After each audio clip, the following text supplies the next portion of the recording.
시간에 사도신경으로 우리의 신앙 고백하겠습니다. 전능하사 천지를 만드신 하나님 아버지를 내가 믿사오며 그 외아들 우리 주 예수 그리스도를 믿사오니 이는 성령으로 잉태하사 동정녀 마리아에게 나시고 본디오 빌라도에게 고난을 받으사 십자가에 못 박혀 죽으시고 장사한 지 사흘 만에 죽은 자 가운데서 다시 살아나시어 하늘에 오르사 전능하신 하나님 우편에 앉아 계시다가 저리로서 산 자와 죽은 자를 심판하러 오시리라. 성령을 믿사오며 거룩한 공회와 성도가 서로 교통하는 것과 죄를 사하여 주시는 것과 몸이 다시 사는 것과 영원히 사는 것을 믿사옵나이다. 아멘.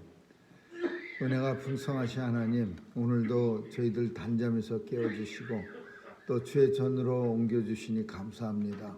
오늘도 주님과 온종일 동행하는 복된 발걸음 되게 도와주시고 날마다 숨쉬는 시간마다 주님의 약속 기억하며 오늘도 주님과 함께함을 감사하는 시간 되게 해 주옵소서.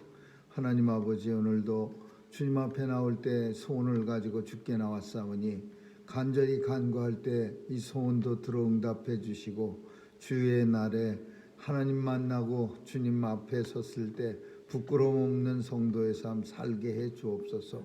하나님 아버지, 오늘도 우리의 자녀들 보호해 주시고 혼란한 세상 속에 주의 말씀 가지고 하나님 나라 위에 살아가는 귀한 기둥들로 삼아 주옵소서.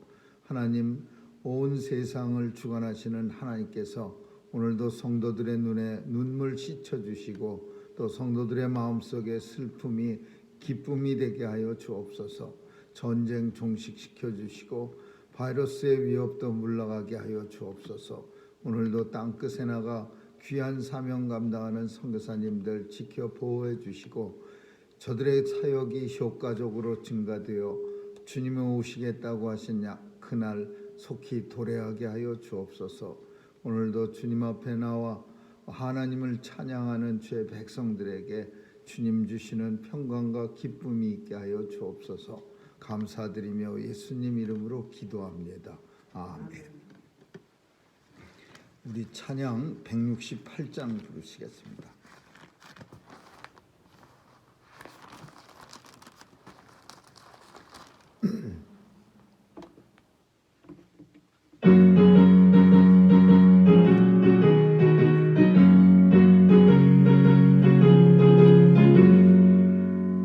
하나님의 나팔 소리 천지 진동할 때 예수 영광 중에 구름 타시고 천사들을 세계 만금 모든 곳에 보내 구원 얻은 성도들을 모으리.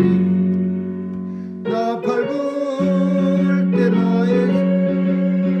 나팔 불 때 나의 일 나팔 불 때 나의 이름 부를 때에 잔치 참여하겠네. 무덤 속에 잠자던 자 그때 다시 일어나 영화로운 부활 승리 얻으리. 주의 택한 모든 성도 구름 타고 올라가 공중에서 주의 얼굴 배우리. 나팔 불 때 나의 이름 나팔 불 때 나의 이름 나팔 불 때 나의 이름 부를 때에 잔치 참여하겠네. 주님 다시 오실 날을 우리 알 수 없으니 항상 기도하고 깨어 있어서 기쁨으로 주 앞에 우리 나가서도록 그때까지 참고 기다리겠네. 나팔 불 때 나의 일 나팔 불 때 나의 일 나팔 불 때 나의 이름 부를 때에 잔치 참여하겠네. 하나님 말씀은 마태복음 25장 보겠습니다. 마태복음 25장 1절에서 13절까지 한 절씩 교대로 읽습니다. 그때 천국은 마치 등을 들고 신랑을 맞으러 나간 열 처녀와 같다 하리니 미련한 자들은 등을 가지되 기름을 가지지 아니하고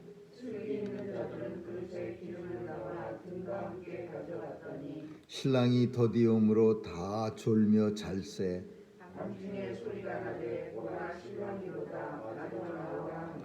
이에 그 처녀들이 다 일어나 등을 준비할세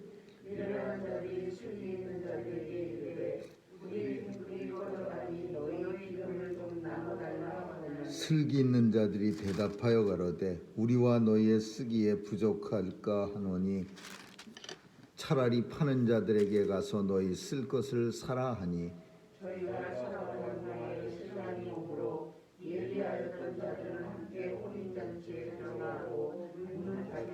그 후에 남은 처녀들이 와서 가로되 주여 주여 우리에게 열어 주소서.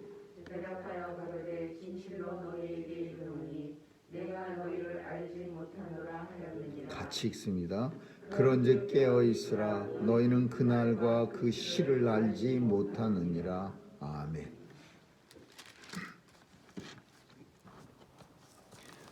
천국에 대한 비유가 계속해서 나오고 있습니다. 25장에는 천국의 세 비유를 들고 있는데 열처녀 비유, 그리고 달란트 비유, 그리고 마지막에 양과 염소의 비유가 나옵니다. 그래서 먼저 이 열처녀 비유는 우리가 잘 아는 그런 비유입니다. 이 비유는 먼저 교회에 대한 비유입니다. 교회에 대한 이 열처녀가 전부 등을 가지고 있습니다. 그러나 등에 기름이 준비되지 않은 다섯 처녀와 그리고 기름을 아주 꼭꼭 채워놓은 다섯 처녀, 슬기로운 처녀, 미련한 처녀, 이렇게 다섯으로 나눕니다. 이 신랑을 맞이한다라는 이것은 이스라엘의 독특한 어떤 결혼 문화와도 관계가 있는 건데 우리나라도 비슷합니다. 이렇게 함지네비라는 그 함을 진 사람이 이렇게 신랑과 함께 신부 쪽에 이렇게 가는 시간이 주로 저녁 시간입니다. 그래서 막 컴컴할 때 막 소라는, 옛날에 지금은 없어졌겠지만은 옛날에는 막 동네에서 무슨 쌈이라도 난 것처럼 그 짓궂은 친구가 함을 지고서 막 발이 안 떨어진다고 하면서 돈을 갖다가 발 밑에 놓으라 그러고 막 이래서 간신히 그 신랑 친구들을 신랑과 함께 신부 쪽으로 이렇게 데리고 들어가는 그런 풍습들이 많이 있었습니다. 그러다가 막 싸움 나고 그럽니다. 신부 오빠가 나와서 이거 너무 동네 민폐 아니요 하면서 뭐 신랑 친구들하고 싸움도 나고, 그게 이제 밤중에 많이 이루어졌습니다. 그런 일들이. 근데 이스라엘도 비슷한 겁니다. 신랑이 이제 정원 기간이 끝난 후에 이제 어느 날짜에 내가 가겠다 통보하면은 신부집에서는 이제 음식을 준비하고 신랑 맞을 준비를 하는 겁니다. 그게 이제 깜깜한 밤이 되는 거죠. 그래갖고서 와갖고서는 이제 온 동네가 모여서 며칠씩 술을 먹고 포도주를 마시고 잔치를 하는 거죠. 근데 오늘 본문에 이 열처녀가 다 등을 준비했어요. 그리고 기름만 다섯 처녀가 없고 다섯 처녀는 기름이 있어요. 그래서 이거는 교회를 향한 비유고, 그리고 두 번째로는 기름이 뭐냐? 기름은 예수 그리스도예요. 그리고 어떤 예수 그리스도로부터 받는 성령님이라고 그렇게 말할 수 있죠. 성령과 기름은 종종 같은 의미로 사용됐습니다. 그래서 예수로부터 받는 성령, 예수님이 하나님 보좌 우편에 가실 때 내가 너희에게 보혜사 성령을 보내리라. 보혜사 성령이라는 건 도와주는 성령님이라는 뜻이에요. 그 성령님을 우리에게 보내면 이 지상에 하나님 보좌 우편에 예수님이 앉아서 내려다보시지만 이 지상에는 성령님이 우리와 함께 계시는 거죠. 그 성령을 기름을 준비하지 않은 사람이 있으면 그 사람은 이제 캄캄한 밤에 등불을 못 켜서 오늘 본문에 있는 것처럼 뭐 옆 사람한테 빌려달라 그러고, 옆 사람은 나도 신랑이 올 때 등을 밝히기에 부족하니 너 가서 사다 써라 이러면서 이제 살아간 사이에 신랑이 오는 바람에 대문을 두들겨도 신랑이 문을 열어주지 않고 나는 너를 도무지 모른다 주여 주여 하고 외쳤는데도 신랑은 너를 도무지 모른다고 하는 그런 안타까운 일이 벌어집니다. 이 교회의 비유는 몇 가지를 생각해 볼 수 있는데, 첫 번째로는 교회가 불완전하다는 거예요. 눈으로 볼 수 있는, 눈으로 본다는 건 가시적, 눈으로 가시적 교회. 그래서 눈으로 볼 수 있는 이 지상에 있는 교회는 불완전한 교회예요. 완전한 교회가 아니라. 그래서 이 교회는 반반, 뭐 다섯 이렇게 성경 속에서는 열 처녀를 다섯으로 나눴는데, 숫자의 개념이 중요한 게 아니라 교회 내에 반 정도 또는 교회 내에 어느 정도는 기름을 준비하지 않은 미련한 처녀같이 그날에, 주님이 오시는 그날에 안타깝게도 하나님 앞에 서지 못하고 또 반은 갈 수 있다라는 거예요. 두 번째로 기름 빌려달라고 그랬을 때 빌려주지 못한 그 내용을 통해서 구원이라고 하는 것은 대신할 수가 없다. 어떤 사람이 기름 많이, 내가 성령으로 충만한데 내 남편이나 내 아내는 조금 믿음이 부족해. 그러면 내가 성령 충만한 내 성령님을 좀 아내나 남편한테 좀 꿔주든지 조금 이렇게 덜어줘 갖고 남편이 구원받을 수 있도록, 아니면 아내가 구원받을 수 있는, 그게 전혀 되지 않는다라는 거야. 절대로 자기가 준비한 기름으로 자기가 구원받을 수 있는 거예요. 구원은 대신할 수 없다라는 것을 말하고 있는 거고, 또 신랑은 지금은 전화 걸어서 한 9시쯤 도착합니다. 그렇게 예측할 수 있는 시간을 신부측에 알려줘서 신부가 자다가도 9시쯤은 벌떡 일어나서 기다리면 되지만, 오늘 본문이 있던 시기에는 통신수단도 없고 알려줄 시간이 없으니까 언제 올지 모르는 거예요. 언제 올지. 그래서 구원이라고 하는 것이, 하나님의 심판이 예측할 수 없는 시간에 이루어진다. 이렇게 오늘 본문 속에서 이런 내용들을 볼 수 있어요. 그러면 이 내용이, 이 구원, 심판 이런 내용이 왜 성경 속에서 이제 나타나느냐 하면, 하나님이 창조를 하십니다. 이 세상 모든 걸 창조해서. 근데 그 창조를 가지켜서 시작이라고 말할 수 있는 거예요. 모든 걸 하나님이 창조하셨어요. 그래서 세상을 시작했어. 근데 이 세상이 완성되질 않았어요. 왜 완성이 안 됐느냐? 하나님이 만드신 작품 속에는 악이 들어가면은 안 되는 거예요. 죄가 들어가면은 안 되는 거예요. 완전 무구한 그런 하나님의 창조물이 되어져야 그게 완성이 되는 겁니다. 근데 하나님의 이 창조가 시작되어질 때 하나님이 가장 사랑해서 엄청 기뻐하고 좋았고 너무너무 기뻐했던 인생들에 의해서 악을 끌어들였어요. 죄악을 끌어들였어요.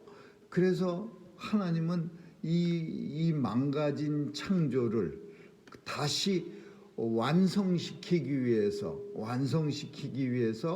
창조를 완성시키는 완전한 창조, 불완전한 창조가 완전한 창조가 되기 위해서 심판이라는 방법을 선택하신 거야. 그래서 심판을 통과한 후에는 하나님의 창조가 완전해지는 거죠. 거긴 더 이상 죄악이 들어가 있질 않고 거긴 더 이상 하나님이 미워하는 일이 그 속에 섞여 있질 않아요. 첫 번째로는 사탄의 왕국이 멸망당할 거고, 두 번째로는 하나님 앞에 죄악이 가득 찬, 하나님 앞에 나와 용서받지 못한 인생들이 하나도 없어질 거고, 그래서 마지막 창조, 완성된 창조에는 하나님이 원하시는 모습으로 예수 그리스도로 인하여 구원받은, 보혈로 구원받은 하나님의 백성들만 가득 차 있는 그런 창조가 되는 거예요. 그래서 이 본문은, 예수님이 하신 이 본문은 그때를 말하는 거예요. 그 완성된 창조가 일어날 때 어떤 사람들이 그 속에서 살 수 있는가라는 걸 표현하고 있어요. 그래서 두 번째로는 달란트 비유를 설명하고 있는데, 달란트 비유도 마찬가지입니다. 지혜로운 처녀, 미련한 처녀처럼 하나님 나라에 어떤 사람이 들어가느냐, 달란트를 2달란트, 5달란트, 1달란트 그렇게 사람들한테 이 땅에 보낼 때 하나님께서 허락하셨어요. 주인이, 달란트 비유 속에는 주인이 달란트를 주고서 먼 데 가갖고 그 받은 종들이 어떻게 하나 보고 5달란트 가진 사람은 5달란트 남기고 2달란트는 2달란트, 1달란트 가진 사람은 주인이 아주 흉측한 사람이고 무시무시한 사람이고 까딱하면 1달란트마저 없어질까봐 땅속에 잘 숨겨뒀다가, 그래서 다시 꺼내 가져갔다가 책망을 받고 깜깜한 데 던져져 갖고 이를 갈며 슬피 우는 그런 일이 벌어집니다. 근데 이 달란트도 마찬가지야. 하나님 나라에는 어떤 사람이 들어가느냐라는 관점에서 달란트 비유를 봐야 되는 거죠. 이 세상의 인생들이 땅에 하나님이 보내실 때 어떤 사람은 2달란트 가졌어요. 어떤 사람은 5달란트 가졌어요. 어떤 사람은 1달란트밖에 안 가졌어요. 2달란트 가진 사람도 열심히 하나님을 섬기며 살아가고, 5달란트 가진 사람도 열심히 섬기며 살았어요. 2달란트 남기고 5달란트 남기는 거는 별 의미가 없어요. 똑같이 주님이 더 많이 남겼으니까 네가 훨씬 잘했구나라는 칭찬은 안 했어요. 그리고 처음부터 5달란트를 준 사람은 같은 데서 시작을 2달란트 가지고 시작해서 한 사람이 5달란트를 남기고 딴 사람이 2달란트 남겼으면 네가 더 열심히 했구나라는 비교를 할 수 있지만, 처음부터 시작점이 달랐어요. 5달란트, 2달란트, 1달란트야. 1달란트 가진 사람도 1달란트만 남겼으면 주님이 너도 착한 종아, 너도 최선을 다했구나. 네가 아주 이 땅에서 최선을 다했으니까 하나님 나라에 가서도 영광스러운 삶을 네가 살아야 되겠구나. 이런 칭찬을 받을 텐데, 2, 5은 한 자도 안 틀리는 똑같은 칭찬을 받았지만 1달란트 가진 사람은 칭찬을 받지 못했어요. 그래서 이 달란트 비유는 이 땅의 성도들이 살면서 하나님이 주신 달란트라고 하는 능력을 말하는 거죠. 그러면 자기 능력껏 하나님 나라를 위해서 사용해야 한다라는 거예요. 하나님이 능력 줬는데 그 능력을 갖다가 꼭꼭 땅에다가 숨겨놓고 나는 어차피 천국 갈 거니까 아무것도 안 해도 돼. 그러면서 그걸 썩힌다면은 주님이 오시는 날에 그 달란트로 인하여 하나님 앞에 책망을 받고, 그리고 슬피어 울면서 일을 가는 거예요. 그래서 성도의 어떤 책임, 그리고 하나님 앞에 설 때에 받은 달란트로 인해서 하나님께서 심판하신다라는 것을 설명하고 있고, 마지막 양과 염소는요, 염소가 성질이 그렇게 나쁘다고 합니다. 염소는 그래서 일부러 양을 키우는 그 목축업자들이 염소를 키운대요, 양 속에다가. 그러면 이 염소는 돌아다니면서 양을 갖다 이렇게 뿔로 들이받는 됩니다. 그래갖고서 이 양들이 이렇게 참 늘어지면은 양은 자기 스스로가 할 수 있는 일이 극히 제한돼 있어 갖고 여름날에 더운데도 서로 이렇게 엉켜 갖고 그 뜨거운 털을 가지고 있으면서도 시원하게 떨어져 있질 않고 이렇게 뭉쳐 있으면은 그러면 가운데 있는 사람은 가운데 있는 양은 그냥 죽는 거예요. 그래서 이 염소들이 다니면서 한 대씩 들이받으면 마치 한국의 옛날에 일본에다가 꼼장어를 수출할 때 일본에 가서 보면은 꼼장어가 다 비실비실해서 제값을 못 받는데 거기다가 메기나 이런 거를 한 마리씩 집어넣으면 메기가 휘짓고 다니면서 꼼장어를 갖다가 잡아먹으니까 이 꼼장어들이 도망다니라고 바빠갖고 막 활기차게 움직여서 그래서 일본 가면은 제값을 받는데 그 잡혀먹는 것보다 튼튼한 메기 꼼장어가 일본 가는 게 훨씬 더 유리하니까 메기를 잔뜩 집어넣는 거예요. 그런 식으로 세상 속에 양들이 하나님은 우리를 양이라고 하는데 주님은 목자고 양 속에다가 염소를 갖다가 많이 집어넣는 거예요. 그럼 가끔씩 이 염소가 양을 갖다가 한 대씩 들이받습니다. 그러면 우리는 아이고 저런 인생 언제나 데려갈까 그러면서 그 염소를 보면서 괴로워하지만 양들에게 있어 사실 더 큰 유익이 있는 거는 그 염소 때문에 더 내 생명이 보존되는 거예요. 사실은 내가 가만히 아무것도 안 하고 있을 때 염소가 와서 들이받아서 아이고 내가 하나님 나라를 위해서 살아야겠구나 그러면서 양이 또 열심히 뛰어다니고 또 자기 먹을 걸 먹느라고 풀밭을 뛰어다니고 그래서 염소와 양을 같이 키우는 이유는 양을 살려주기 위해서 키우는 거예요. 근데 언제까지 이 세상에 악한 염소 같은 사람을 남겨두느냐? 심판 때에 하나님께서 이제 마지막 날의 심판 때에는 양과 염소를 확실하게 구별해 갖고서 더 이상은 이제 천국에서는 염소 같은 존재가 필요 없는 거죠. 천국에서는 양만 있어야 되지 염소가 섞여 있으면 안 돼요.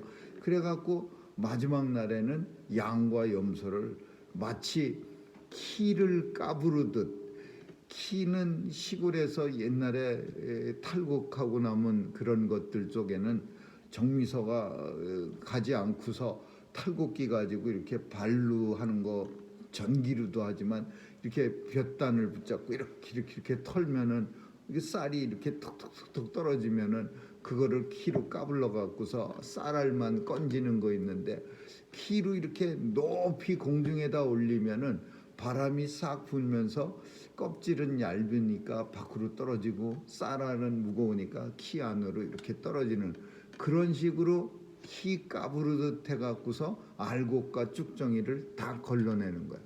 그래서 마지막 완성된 천국에는 하나님에게 합당한 자들, 하나님 앞에 서기에 합당한 예수 그리스도 보혈로 죄사함 얻은 주의 백성들만 천국 백성이 쫙 서 있는 거예요. 예수님과 함께 공중에서 주를 만나게 될 때는 그 천국 그 예수님 모습과 천국 백성들의 모습을 그린 그림 이름이 잊어먹었는데 수많은 그 흰옷 입은 백성들이 예수님 앞에 나와 있는 그런 모습 속에 거기는 다 쭉정이도 하나도 없고 염소도 하나도 없고 거기는 미련스러운 처녀도 한 명도 없고 거기는 한 달란트 받았던 게으르고 악한 종도 없고 온전히 하나님의 백성만 가득 차 있게 된다. 그게 완성된 하나님의 창조예요. 창조가 시작이라면 완성은 심판이고 종말입니다. 그래서 종말로는 종말이다라는 것은 구원사적 종말이에요. 구원사. 종말 구원이 같은 의미로 쓰여지는 거죠. 종말 구원사적 종말. 구원을 위해서 마지막 종말이 있는 거예요. 그 구원이라는 것은 하나님의 완성된 창조를 이루는 거죠. 오늘 우리는 세상을 살아갑니다. 불완전한 창조 속에, 하나님의 창조 속에서 살아가고 있기 때문에 우리는 부조리라는 것을 많이 보게 돼요. 왜냐하면 아직도 쭉정이 같은 그런 사람도 많고 또 염소같이 우리를 들이받는 사람도 있어요. 그러나 주님이 오시는 그때가 되면 이제 온 세상은 하나님의 심판대 앞에 서게 되고, 그 심판대를 통과하는 백성들은 하나님의 백성들, 천국 백성이 되는 거죠. 그래서 교회는, 가시적 교회는 불완전하고 그 교회 속에는 미련하고 혹은 지혜로운 처녀들이 같이 모여 있는 거고, 그러나 기름을 잘 준비한 지혜로운 처녀들은 주님 오실 때 주님을, 신랑을 맞이할 준비가 잘 되어 있는 처녀만이 천국의 어린 양 혼인 잔치에 참여할 수가 있는 거죠. 오늘 본문은 주님이 특별히 제자들한테 종말에 일어날 사건에 대해서 말씀하고 있습니다. 그때가 언제인지 모르지만 두 가지, 어제도 똑같고 오늘도 똑같아요. 내용이 준비하라, 기름 준비하라, 깨어 있어라, 그리고 기도하라. 이 두 가지가 주님이 마지막 하나님의 심판을 맞이할 수 있는 성도의 자세라고 할 수 있죠. 아무쪼록 오늘도 깨어 있고 준비하는 저와 여러분 되시기를 주님의 이름으로 축원합니다. 기도하겠습니다. 좋으신 하나님 감사합니다. 깨어 있어 준비하는 하나님의 백성들로 살아갈 수 있도록 늘 도와주시고, 성령께서 우리의 부족한 모습, 성령께서 완성될 수 있도록 도와주시옵소서. 오늘도 하나님 아버지 앞에 서는 날에 부끄러운 구원받지 않도록 늘 주님으로부터 오는 기름을 잘 준비할 수 있는 우리 모두가 되게 해 주옵소서. 감사드리며 예수님 이름으로 기도합니다. 아멘. 주기도문으로 마치겠습니다. 하늘에 계신 우리 아버지, 이름이 거룩히 여김을 받으시오며 나라에 임하옵시며 뜻이 하늘에서 이룬 것 같이 땅에서도 이루어지이다. 오늘날 우리에게 일용할 양식을 주옵시고, 우리가 우리에게 죄 지은 자를 사하여 준 것 같이 우리의 죄를 사하여 주옵시고, 우리를 시험에 들게 하지 마옵시며 다만 악에서 구하옵소서. 대개 나라와 권세와 영광이 아버지께 영원히 있사옵나이다. 아멘.